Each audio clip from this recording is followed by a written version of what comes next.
The alchemy begins. Power is never isolated. Power has never belonged to the strongest man in the room. It belongs to the man who is connected to the strongest men and knows how to move among them without being owned by them. Niccolo Machiavelli understood this long before LinkedIn, before business cards, before digital tribes. In The Prince, he made one truth unmistakably clear. No ruler survives alone. Even kings are held up by alliances, favors, perception, and controlled dependence. Today, we call this networking. Machiavelli would call it survival. But here's the problem. Most people misunderstand what a network actually is. They treat it like a collection of contacts, names, numbers, weak ties. When in reality, a network is a living system of influence, governed by power dynamics, incentives, reputation, and leverage. This video is not about meeting more people. It is about turning proximity into power. Welcome to the alchemy of influence, where relationships stop being social and start becoming strategic. The first Machiavellian law of influence: power flows through people. Machiavelli wrote, "A prince who is not wise himself cannot be well advised." But wisdom, in his world, did not come from isolation. It came from curated counsel. Influence is not something you possess internally. It is something granted to you by others, temporarily, conditionally, and revocably. Robert Cialdini, centuries later, confirms this in Influence. People are persuaded not by logic first, but by social proof, authority, reciprocity, and consistency. All of these are network effects. In other words, you are not powerful because of what you know. You are powerful because of who validates what you know. This is why two men can say the same sentence, and one is ignored while the other is obeyed. Your network is not an accessory to your ambition. It is the engine. Why most people's networks are worthless. Here is the brutal truth Machiavelli would never soften. Most people build friendly networks, not functional ones. They collect equals. They avoid tension. They chase approval. As a result, their network provides comfort, but no leverage. Machiavelli warned rulers against surrounding themselves with flatterers. Why? Because flattery weakens judgment and erodes authority. The same principle applies today. If everyone in your network needs you as much as you need them, cannot open doors, you cannot open yourself, gains more from you than you gain from them, then you do not have a network. You have a liability pool. True influence requires asymmetry, not exploitation, but strategic imbalance. Sun Tzu wrote in The Art of War, "He who relies solely on warlike measures shall be exterminated. He who relies solely on peaceful measures shall perish." Translated into networking, if you are only useful, you are used. If you are only friendly, you are forgotten. Power lies in controlled indispensability. The alchemy metaphor, turning lead into gold. Alchemy was never really about metals. It was about transformation. In influence terms, lead is casual contact. Gold is strategic alliance. The difference is intent. Ivan Misner, in Networking Like a Pro, and emphasizes that networks thrive on long-term value creation. Machiavelli would agree, but he would add something modern authors hesitate to say. Value must be visible, memorable, and politically useful. You don't become influential by being helpful. You become influential by being associated with outcomes. Ask yourself, when something succeeds, does your name surface? When a problem is solved, are you remembered? When opportunity appears, are you considered or overlooked? Influence grows where credit flows in your direction. The strategic identity, how you must be perceived. Stephen Covey's 7 Habits opens with "be proactive," but Machiavelli would refine this further. Be predictable in principle. unpredictable in execution. Your network must know what you represent, even if they don't fully understand how you operate. In The Prince, Machiavelli repeatedly emphasizes reputation, not morality, reputation.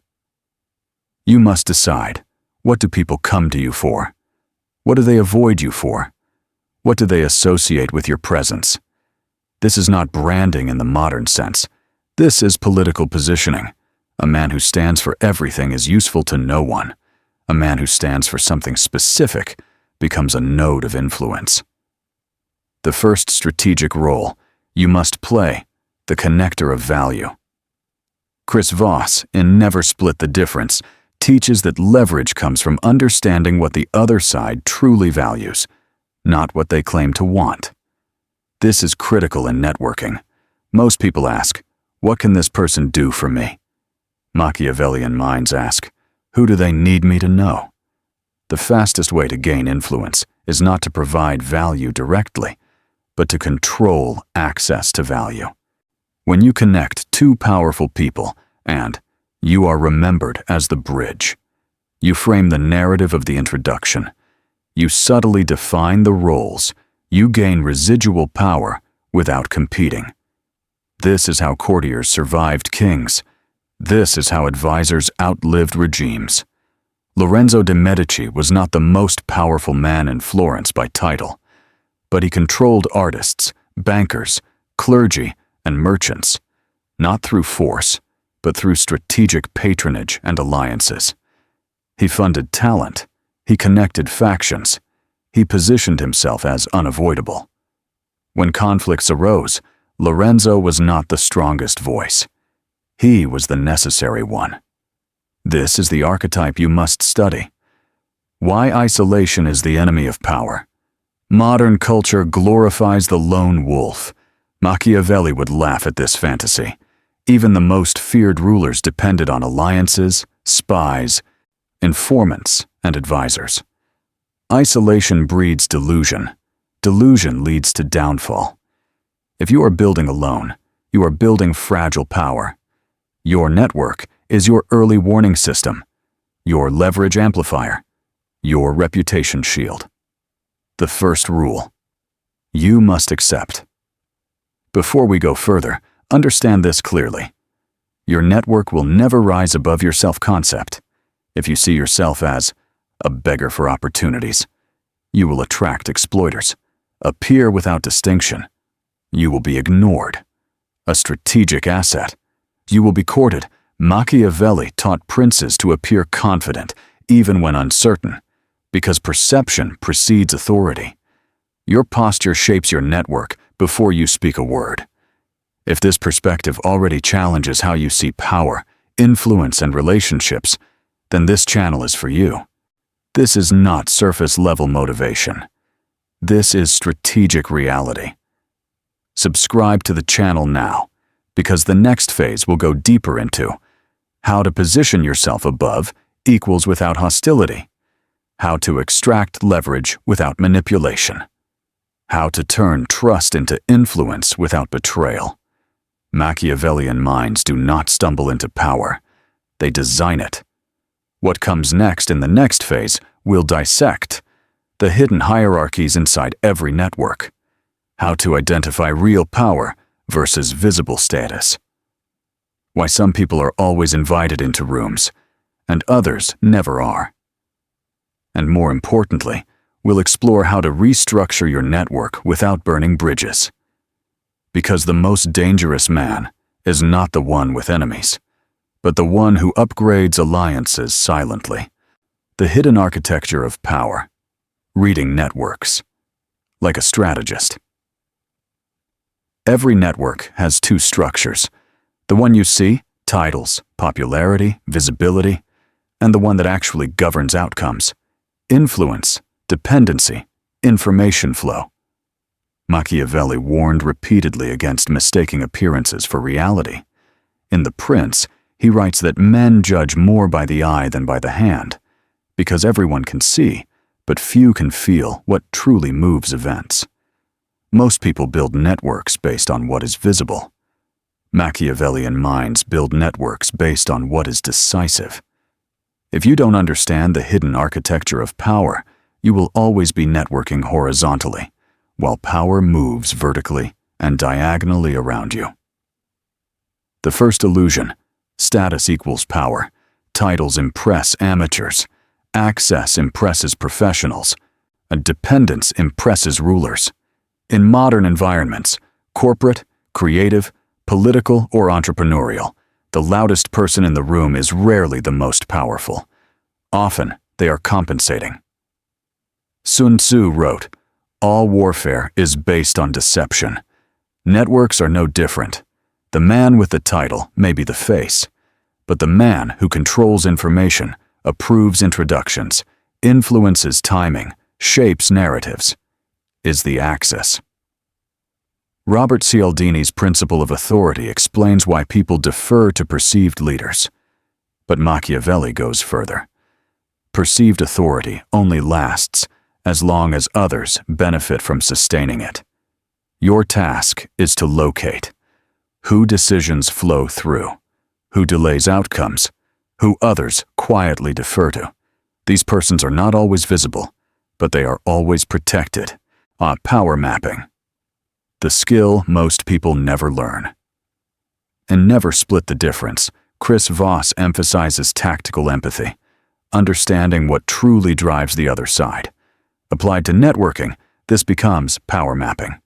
Every group has the figurehead, visibility, symbolic authority; the operator, execution, logistics, coordination; the gatekeeper, access, filtering, scheduling; the influencer, informal persuasion, opinion shaping.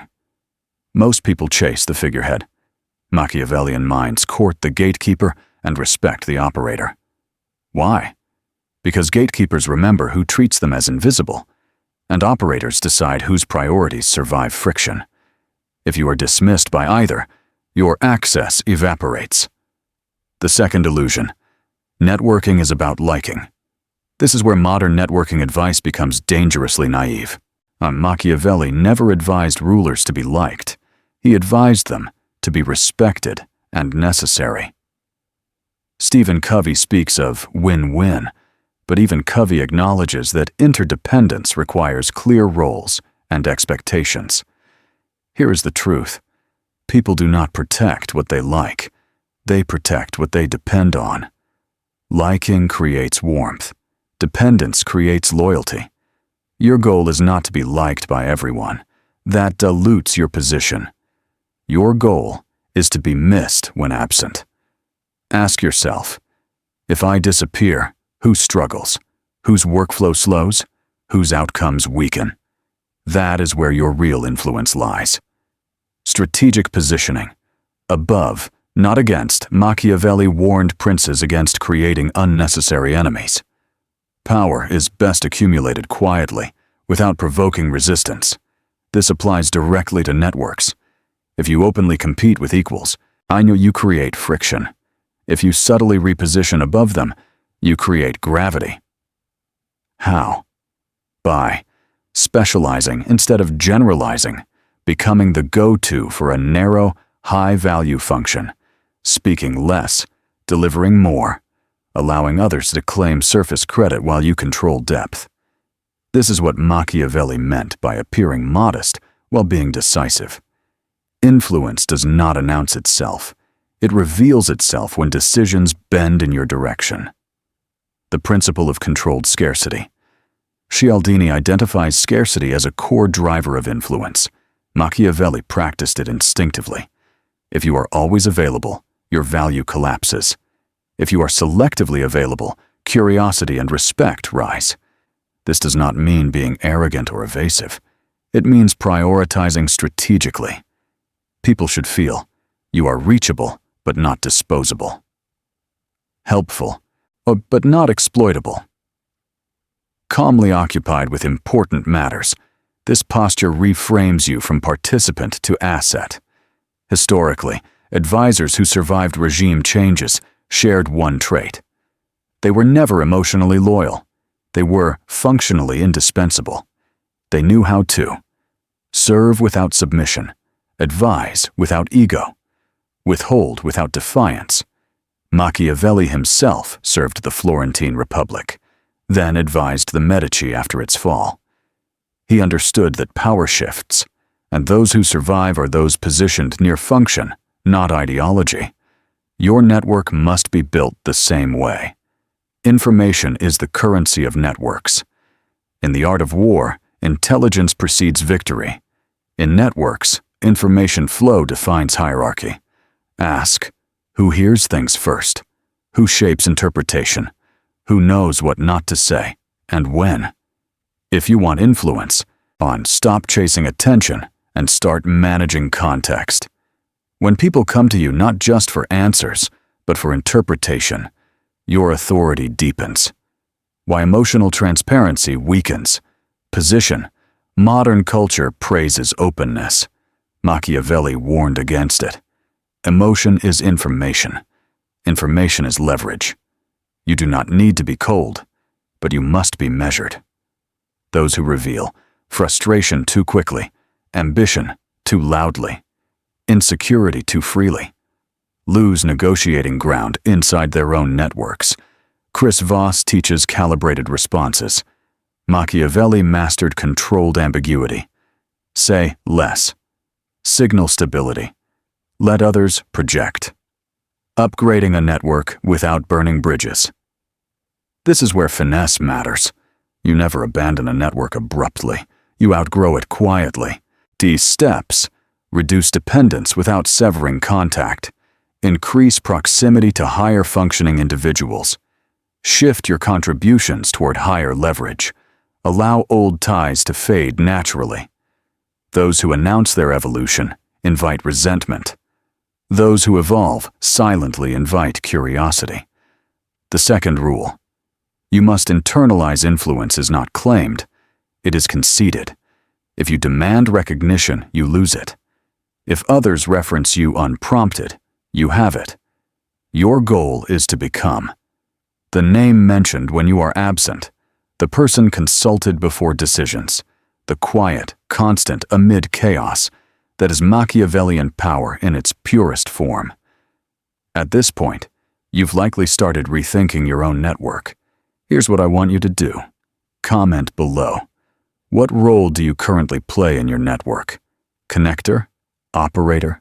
Observer? And which role do you want to move into? Articulating this publicly sharpens self-awareness, and Machiavellian minds know clarity precedes control. What comes next will move from analysis to execution. How to convert trust into leverage without manipulation. How to make others invest emotionally and strategically in your success. How to turn your network into a compounding asset, a true gold mine. Because power that does not compound decays. By now, one truth should be unmistakable. Networks do not create power by existing. They create power by being activated. Machiavelli never admired potential. He admired results. In The Prince, alliances that did not translate into military, political, or economic advantage were liabilities, not assets. Most people stop at connection.